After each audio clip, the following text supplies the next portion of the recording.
Hello students, बेटा अज असी अपना यूनिट 2 रिवाइज़ करांगे अपने पेपर लिए। ठीक है, सो स्क्रीन ते क्वेश्चंस ने सारे तुसी नोट कर लो। सब तो पहला मैं 1 मार्क के क्वेश्चंस बोलांगी, तुसी नाल नाल लिख लो कॉपी ते। उस तो बाद असी फिर इन्हां दी सोल्यूशन भी करांगे। ठीक है बेटा, तो फर्स्ट है unit of electric current is blank. Second है इज़ इलैक्ट्रिक करंट स्केलर और vector quantity. Third, define unit of current. Then what do you mean by drift velocity of electron? Then define electron mobility. Okay, next state Ohm's law. Give examples of ohmic and non-ohmic devices. Write down the unit of resistance.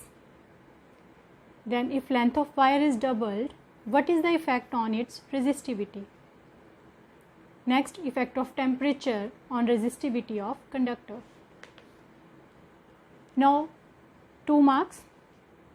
Color code is given to you, that is yellow, violet, red and golden. Find its resistance. Next is 3 resistances are given to you. You have to find equivalent resistance when these are combined in series. Next, 1 to 3 ohm are connected in parallel. Find equivalent resistance. Next, state Kirchhoff's first law. Then define EMF and give its units. Then what is principle of potentiometer?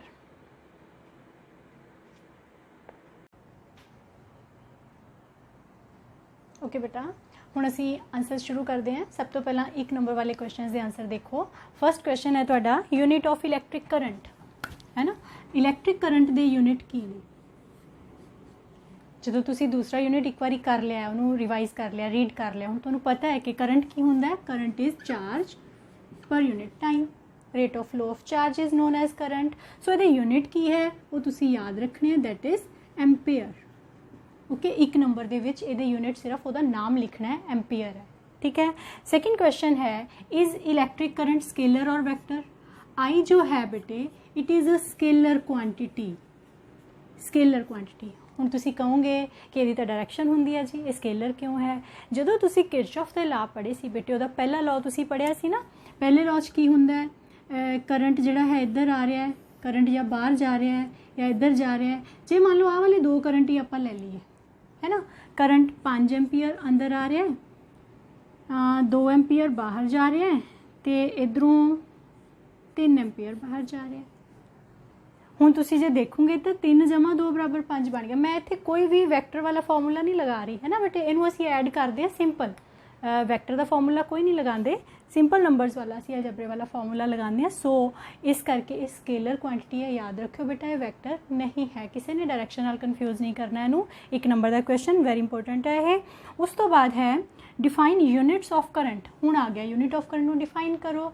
Definition तो बहुत ही easy होंदी है बेटा। जो तुहानू पता है कि I is equal to Q upon T है, तो तुसी की करना है, आई क्यू अपॉन टी तो असी 1 ampere is equal to 1 coulomb upon 1 second लिख लेना। हुण डेफिनेशन कितनी आसान बन गई।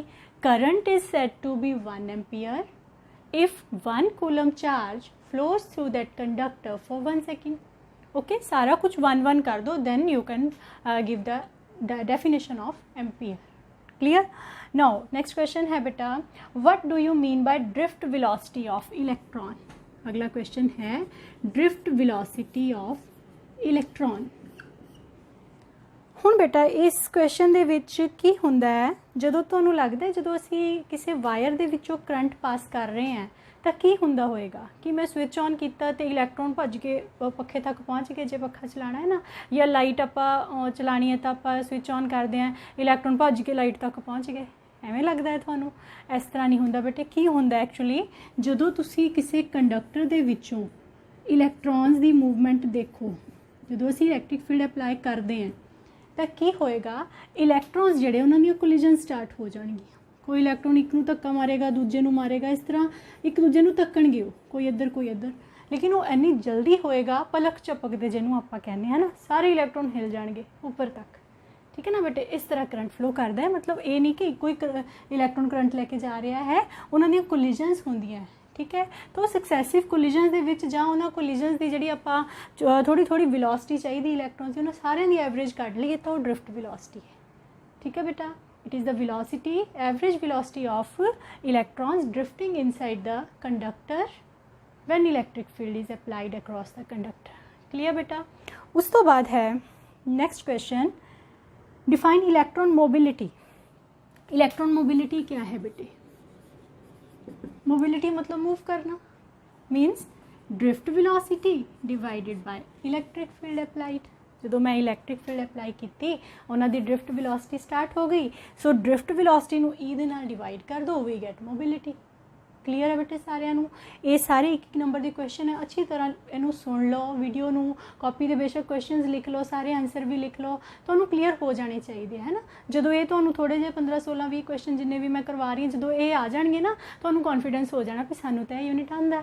फिर तुसी होर भी क्वेश्चन देखोगे बुक विचों, फिर तुहानू लगना भी यस ये आंसर तो नोट्स के विचों ही निकलते हैं, लगेगा ना। फिर तुहानू अच्छा लगेगा, पढ़ना मज़ा भी आएगा। उस तो बाद है बेटे स्टेट ओम्स ला। ओम्स ला ये तो सीधी स्टेटमेंट ही है, तुसी सब ने तो प्रूफ भी किया हुआ है ना। ओम्स ला असी प्रैक्टिकली भी करते हैं, 10th विच भी तुसी किया हुआ है। हुण तो सिर्फ स्टेटमेंट ही देनी है ओम्स ला दी। 5th question. 6th ओम्स ला क्या है? V is proportional to I और V is equal to RI। clear? It states that potential across a given conductor is directly proportional to current। okay, conditions की है, किसी को याद है कि चेंज नहीं होना चाहिए अंडर फिजिकल कंडीशन सेम। सो R जो है वो तुहाडा की आएगा? रेजिस्टेंस आएगा, ठीक है बेटा। ये तुसी कर लेना ओम्स ला। उस तो बाद है एक नंबर दे विच बेटा तुसी स्टेटमेंट लिख के V is directly proportional to I and R is resistance, एक नंबर लिए सफिशेंट है। ओके, नाउ नेक्स्ट है give examples of ohmic and non ohmic devices. हुण जेड़ा भी कंडक्टर है बेटा, अच्छा कंडक्टर है, वो तो ओम्स ला नूं अगर ओबे करेगा तो तुसी देखोगे प्रैक्टिकली कि जिद्दां जिद्दां असी वोल्टेज वधाने हैं करंट भी उदां ही वधदा जांदा है, ठीक है। जो असी वोल्टेज वधावांगे तो करंट भी वधेगा। फिर नॉन ओमिक क्या होया? इहदा मतलब ओम्स ला दे विच जिन्नियां भी डिवाइसिस होणगियां ਉਹਦੇ ਵਿੱਚ कर्व इदां दी आएगी V ते I दे विच, ते जिहड़ियां नॉन ओमिक होणगियां ਉਹਦੇ 'ਚ की है? ਉਹਦੇ 'ਚ नहीं सानू पता भी किद्दां दी कर्व आ रही है। कोई कर्व तो इस तरह जाते जाते इस तरह मुड़ जाएगी, ठीक है। कोई कर्व इस तरह आएगी, इस तरह मुड़ जाएगी, इस तरह किसी भी तरह का ग्राफ होएगा, लेकिन वो स्ट्रेट लाइन कर्व नहीं होएगी। ये नॉन ओमिक डिवाइसिस दी कर्व है, ये ओमिक डिवाइसिस दी है। असी एग्जाम्पल देनी है। चलो हुण तां लॉकडाउन है, इस तो बाद जो तुसी जाओगे बेटे तां तुहानूं प्रैक्टिकल असी करावांगे। उत्थे तुसी ना PN जंक्शन देखोगे, PN जंक्शन जीनर डायोड, वो सारियां डिवाइसिस तुहाडे दिमाग 'च ही रह जांदियां होंदियां कि हाँ असी प्रैक्टिकल कीता सी, उहदा नाम तुहानूं याद रह जाना कि जिहड़े डायोड हुंदे आ, जिहड़े PN जंक्शन हुंदे आ, नॉन ओमिक डिवाइसिस है। सो राइट डाउन नॉन ओमिक किहड़ियां ने। हुण तुसी इन्हां नूं याद ही रख लो बेटा, फिर तुहानूं दिखावांगे जदों असी लैब 'च मिलांगे। PN जंक्शन नॉन ओमिक है, ट्रांजिस्टर्स, बस दो नाम तुसी याद रख लो, सफिशेंट है। उस तो बाद है ओमिक डिवाइसिस। ओमिक तो बेटे ऑल कंडक्टर्स, जिहड़े कंडक्टर्स है ना वो सारे ओमिक डिवाइसिस होंगे, मैटालिक कंडक्टर ऑल। ओके बेटा, सो ओमिक ते नॉन ओमिक की एग्जाम्पल हो गई है। नेक्स्ट है 8th question, unit of resistance. Resistance के यूनिट क्या होंगे राजे? तुसी सब ने पढ़े हुए हैं, किसी बच्चे नूं याद है? कोई बच्चा अपने आप दस सकता है? बोल के देखो, फिर मैं आंसर करांगी, देखियो तुहाडा ठीक सी। यूनिट ऑफ रेजिस्टेंस है बेटा 8th क्वेश्चन, यूनिट है इसके ओम। ओम्स ला दे नाम ते है, ओम दे नाम ते है ना। ओम नूं जे डिफाइन करना आ जाए किस तरह करूँगे? R is equal to V upon I। V है वोल्ट, I है एम्पीयर। सो की बन गया 1 ohm is equal to 1 volt upon 1 ampere. हुण तुसी इहदी डेफिनेशन भी लिख सकते हो जे आ गई तां, है ना। नहीं तो तुसी आर दे यूनिट तो लिख ही दोगे, 1 नंबर पे ओम होंगे। क्लीयर है बेटा। नैक्सट है राजे if length of wire is double. हुण बेटे ये क्वेश्चन बड़ा इंपॉर्टेंट है। ये क्वेश्चन ना पूछा जाता है भी लेंथ नू डबल करता, एरिए नू घटाता, कुछ भी करके ताकि तुहानू तुसी एकदम कन्फ्यूज़ हो जाने हो रेजिस्टेंस ते स्पैसीफिक रेजिस्टेंस दोनों दे विच। रेजिस्टेंस होर चीज़ है बेटे, रेजिस्टिविटी होर चीज़ है, इनू अपने दिमाग च रखियो, ठीक है। इस क्वेश्चन दे विच असी रेजिस्टिविटी ते इफेक्ट पूछया है या स्पैसीफिक रेजिस्टेंस वर्ड लिखा होएगा। स्पैसीफिक मतलब जो है ही वो फिक्स है, स्पैसीफिक है हर मटीरियल वास्ते, है ना। अलग अलग मटीरियल का अलग अलग स्पैसीफिक रेजिस्टेंस है, उहदा लेंथ नाल एरिए नाल कोई लेना देना नहीं है। तुसी लेंथ डबल कर दो, ट्रिपल कर दो, स्पैसीफिक रेजिस्टेंस तो उन्ना ही रहना जिन्ना रहेगा, क्योंकि स्पैसीफिक तो है ही। जी पूरी वायर है ना, स्पैसीफिक का मतलब असी यूनिट एरिया तो यूनिट लेंथ कंसीडर कर रहे हैं, उहदा रेजिस्टेंस उन्होंने कहते हैं रो। एक यूनिट एरिया हुण तुसी लेंथ नूं लंबी कर दो 1 मीटर जे लिया, 1 मीटर तो उन्ना ही रहना है ना बेटे, चाहे तुसी 6 मीटर की तार लै लो। सो एरिया ते लेंथ का स्पैसीफिक रेजिस्टेंस ते कोई इफेक्ट नहीं है। सारे बच्चे नूं अपने चंगी तरह दिमाग च भर लो भी ये नाल रिलेटेड कोई भी क्वेश्चन आ जाए घुमा के फिरा के तुसी आंसर लिखना नो इफेक्ट ऑन रेजिस्टिविटी। अगर आ गया रेजिस्टेंस के उपर, अगर क्वेश्चन आ गया रेजिस्टेंस से की इफेक्ट है, फिर इफेक्ट है बेटा, क्योंकि तुसी पढ़े हुए है आर जिहड़ा है वो डायरैक्टली प्रोपोर्शनल टू एल है एंड इनवर्सली प्रोपोर्शनल टू ए है, वो तुसी आंसर ये हिसाब नाल देना है ना। लेकिन जिहड़ा स्पैसीफिक रेजिस्टेंस वाला होएगा जे पेपर च आ गया तो किसी बच्चे ने ये नहीं सोचना भी डायरैक्टली है इनवर्सली है, नो इफेक्ट लिख आना है लेंथ बढ़ाने का, ठीक है। उस तो अगला क्वेश्चन है बेटा what is effect of temperature. 10th question है जिहड़ा तुहाडा स्पैसीफिक रेजिस्टेंस है ना, टैंपरेचर का इफेक्ट होंदा, उसते लेंथ और एरिए का कोई इफेक्ट नहीं है, उन्होंने जिन्ना मर्जी वधा लो। लेकिन जे तुसी टैंपरेचर चेंज करते हो बेटे फिर उहदे ते इफेक्ट होएगा, क्योंकि तुसी एक्सप्रैशनस कीते हुए ने सारियां ने। Rho is inversely proportional to number density of electron and rho is inversely proportional to relaxation time between collision of two electrons, है ना। जदों हुण असी टैंपरेचर नूं वधा रहे हैं, जे आपां कंडक्टर की गल करिए, कंडक्टर के केस च की होएगा, जदों तुसी टैंपरेचर इनक्रीज़ करोगे इलैक्ट्रॉन्स की वेलोसिटी भी वध जानी है, उन्होंने कोलाइड करने की जी है स्पीड है वो बढ़ जानी है ना, जल्दी जल्दी कोलिजन्स होनी है। जो जल्दी जल्दी होनी है तो उन्होंने रिलैक्स करने का टाइम ही नहीं मिलना, रिलैक्सेशन टाइम की होएगा घट जाएगा। जे रिलैक्सेशन टाइम घट गया तो रो की होएगा बढ़ जाएगा। सो जे टैंपरेचर इनक्रीज़ करांगे तो रो इनक्रीज़ करेगा कंडक्टर के केस। सैमी कंडक्टर के केस की होना बेटा, सैमी कंडक्टर जिहड़ा हुंदा है ना उहदे केस च ये तुसी हले यूनिट करोगे अगे राजे।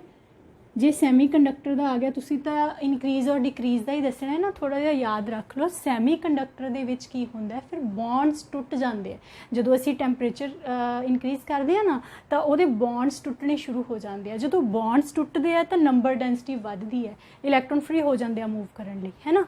सो नंबर डेंसिटी अगर बढ़ेगी तो रो घटेगा। सैमी कंडक्टर के केस दे विच अगर टैंपरेचर इनक्रीज़ करांगे तो रो डिक्रीज़ होएगा, इस केस दे विच रो इनक्रीज़ होएगा जे टैंपरेचर इनक्रीज़ करांगे। क्लीयर है सारिਆਂ ਨੂੰ, अच्छी तरह इनू अपने दिमाग च रख लो। उस तो बाद है बेटा units of conductor, units of conductance. Conductance के की यूनिट है बेटे, जे कदी तुहानू ये आ जाए तो कंडक्टेंस जिहड़ी हुंदी है it is reciprocal of resistance. So ये यूनिट की बननगे 1/ओम पर ओम, या इसनू महो भी लिखते हैं, साइमन भी लिखते हैं, ठीक है। तुसी पर ओम याद रख लियो, एक कंडक्टेंस के यूनिट है। नैक्सट आ बेटे साढ़े को आ गए हुण 2-2 नंबर के क्वेश्चनस, ये तो 1-1 नंबर वाले। देखो मैं सारे पोर्शन दे विचों सारे यूनिट के विचों क्वेश्चन हर एक टॉपिक तो लए हुए ने, ताकि तुहानू एक आइडिया मिल जाए कि क्वेश्चन इस तरह के आने हैं किसी टॉपिक के विचों। तुसी उस हिसाब नाल अपने नोट्स रीड करने हैं, ये नहीं कि कल्ले नोट्स नू रट्टा लाया होया भी सानू डिटो ही आ जाना, नहीं बेटा। उहदे विचों क्वेश्चन का आंसर निकलेगा, वही बच्चा करेगा जिन्हें बहुत मेहनत की हुई है, जिन्हें बार बार लिखे हुए हैं आर्टिकल्स, उन्होंने सब समझ होंदी है किहड़ी चीज़ कित्थों आई है ना। सो नैक्सट है हुण 2-2 नंबर वाले क्वेश्चन। सब तो पहला है colour code is given to you, that is yellow, violet, red and golden. Yellow, violet, red and golden. इहदे लई की हुंदा बेटा, तुसी वो टेबल याद किया हुआ है, BB Roy, Great Britain, very good wife, है ना। वो टेबल सारिਆਂ ने याद किया होना है। ਇਹਦੇ ਤੇ सब तो पहले नंबर ਦੇ ਤਾਂ डिजिट्स ही लिखने होंगे ਅਸੀਂ। सो 0 to लैके 0 to 9 2 3 4 5 6 7 8 9।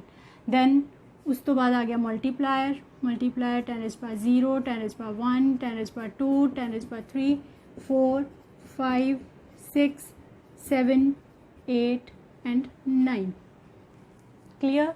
उस तो बाद बेटा आया तुहाडे कोल जिहड़े 3 कलर्स होंदे है, golden, silver and no colour, जो कोई भी नहीं दिता है। +-5% एरर है, +-10% एरर है, या +-20% एरर। ओके, इन्हां सारियां एरर्स नूं तुसीं याद रखना है ते आ सारे मल्टीप्लायर ते नंबर याद रखने। हुण तुहानूं याद है पहले 2 कलर्स वास्ते की लेना हुंदा सी नंबर। देखो येलो ली किहड़ा नंबर है 4, येलो ली आ गया 4। दैन वायलट ली किहड़ा नंबर है, वायलट ली है 7, 47 लिखता सारिਆਂ ने। मल्टीप्लाई बाय तीसरे कलर लिए असी मल्टीप्लायर चकना है, मल्टीप्लाई बाय रेड। रेड का किहड़ा नंबर मल्टीप्लायर है 10 raised by 2। और गोल्ड वास्ते एरर कितनी है 5%। बस इन्ना काम है बेटा। देखो बहुत ईजी है, 2 नंबर लेने, ये कोई मुश्किल काम नहीं है। तो तुसी सिर्फ आ टेबल याद रखना, और लाइन नूं बार बार बोलिया करो, B Roy Great Britain very good wife. ठीक है ना बेटे, सानू याद है, असी भी +2 च पढ़ी सी, हले तक याद है। जो असी बार बार यूज़ करते हैं किसी चीज़ नूं तो वो अपने दिमाग च बैठ जाती है। उस तो बाद है बेटा नैक्सट क्वेश्चन, तुहानू 3 रजिस्टेंस सीरीज़ दे विच दिते हुए है, तुसी ओहदा आंसर कढ सकते हो बेटे। तिन्नां नूं सिंपल एडिशन कर लियो तो सीरीज़ का रेजिस्टेंस आ जाएगा। जदों तुसी रेसिप्रोकल करके करोगे तो की आएगा, पैरेलल का रिजल्ट आ जाएगा। ठीक है बेटे, ये क्वेश्चन तुसी अपने आप भी कर सकते हो, मैं इन्हूं सॉल्व नहीं करांगी। नैक्सट है स्टेट किरचॉफ्स फर्स्ट ला। किरचॉफ्स फर्स्ट ला असी किस तरह उन्होंने स्टेटमेंट देंगे हैं, the algebraic sum of all the currents meeting at a point is always 0। ਇਹਦਾ मतलब कि जिहड़े करंट किसी एक पॉइंट ते मिलते हैं, चाहे वो बाहर आन चाहे अंदर जान, meeting at a point are equal. ਜਿਹੜੇ करंट अंदर जाते असी उन्होंने पॉजिटिव लै लैंदे आ, ओके। ਜਿਹੜੇ करंट बाहर आ रहे असी उन्होंने नैगेटिव लै लैंदे आ। सो साडे को की बनेगा, जिन्ना करंट एंटर होया किसी पॉइंट उन्ना ही करंट बाहर भी जाएगा। ये भी ਇਹਦਾ ही मतलब ਇਹਦੀ दूसरी स्टेटमेंट हो गई। या तुसी इको ही स्टेटमेंट याद रखियो, algebraic sum of all the currents meeting at a point is 0। Okay, फिर इधर डायग्राम बना दियो। जेड़े करंट लिए एरो तुसी बाहर नूं कढ़िया होया उन्होंने माइनस लेना है, जिहदे लिए अंदर लाया होया एरो उन्होंने तुसी प्लस च लिखना है। माइनस ये प्लस ये माइनस इज इक्वल टू 0। ठीक है, ਇਹਦਾ मतलब कि मिल गया I1 + I2 + I4 is equal to I3 + I5। Clear है बेटे। उस तो बाद है डिफाइन EMF। ये भी बहुत इंपॉर्टेंट क्वेश्चन है बेटा। EMF की होंदी है इलैक्ट्रोमोटिव फोर्स। किसी ने भी ये नहीं कहना कि ये फोर्स है तो ये यूनिट न्यूटन है, नहीं बेटा। EMF इनू असी लिखते हैं इलैक्ट्रोमोटिव फोर्स। ओके, इलैक्ट्रोमोटिव फोर्स है बट ये फोर्स नहीं है, ये पोटेंशियल डिफरेंस है। जदों तुसी बाजार तो सैल लैके आंदे हो उहदे उत्ते लिखिया हुंदा कि इहदी EMF 1.5 वोल्ट है या 1.6 है। ठीक है, जिन्नी भी होवे उत्ते लिखी हुई हुंदी है। सो ये जिहड़ी EMF है ना, पोटेंशियल डिफरेंस ही है 2 टर्मिनल्स दे विच। पर कदों जदों असी सैल नूं यूज़ नहीं किया, जदों असी यूज़ करना शुरू करता तो वो पोटेंशियल जिहड़ा घटना शुरू हो जाएगा, डिफरेंस है ना। सो EMF जिहड़ी वो पोटेंशियल डिफरेंस कन्वर्ट हो जाएगी। EMF लिए तुसी की लिखना है, it is the potential difference between 2 terminals of a cell when cell is in open circuit. लिख लिया सारिਆਂ ने, शाबाश बेटे। उस तो बाद है व्हाट इज़ प्रिंसिपल ऑफ, ये यूनिट भी लिखने हैं। अगर ये पोटेंशियल डिफरेंस है तो यूनिट की होंगे बेटे, यूनिट होंगे वोल्ट। ठीक है, प्रिंसिपल ऑफ पोटेंशियोमीटर की है। हुण प्रिंसिपल ऑफ पोटेंशियोमीटर है कि potential drop across a wire is directly proportional to length. ठीक है, पर असी की करना है, जिहड़ा आर है वो चेंज नहीं होना चाहिए, आर सेम रहना चाहिए। फिर वो भी बेटा तुसी जो ना पोटेंशियोमीटर का प्रैक्टिकल करोगे तो तुहानूं बड़े क्लीयरली समझ आ जाना भी इहदे च असी की करदे। ठीक है। जिहड़ी EMF हुंदी है वो लेंथ नूं प्रोपोर्शनल हुंदी है, इसे करके आपां दो सैल्स दी EMF नूं कंपेयर कर लैंदे हां पोटेंशियोमीटर नूं यूज़ करके। सो ये भी बड़ा इंपॉर्टेंट क्वेश्चन है। नैक्सट है, नैक्सट बेटा हुण 3 मार्क्स के क्वेश्चन है वो मैं तुहानूं अज इत्थे नहीं करवावांगी, मैं वैसे तुहानूं बोल के दस दिंदी हां भी किहड़े क्वेश्चन 3 नंबर दे बनदे ने। इहदे विच क्वेश्चन है जिवें derive relation between current and drift velocity, तुसीं सारिआं ने नोट्स ते कीता होया है, ठीक है। नहीं तो वीडियोज़ देखो, ਉਹਦੇ ਵਿੱਚੋਂ ਤੁਹਾਨੂੰ क्लीयर हो जाएगा रिलेशन किस तरह करना है। नैक्सट है प्रूफ करो rho is equal to m/n E² tau, ठीक है, ये भी तुसी कर सकते हो। उस तो बाद है Kirchhoff the second law, very important बेटा 3 नंबर च आएगा ये, ठीक है। इनू बार बार लिखो, इसका डायग्राम अच्छी तरह बनाओ, डायरैक्शनस बारे दसो, ये भी क्लीयर है तुहानू। उस तो बाद है व्हीटस्टोन ब्रिज प्रिंसीपल, ठीक है। ये जिहड़े 3 नंबर के आर्टिकल है सारे बच्चों ने अच्छी तरह करने हैं। हुण इस वीडियो नू तुसी बार बार सुनो तो अपने पेपर की तैयारी करो। All the best.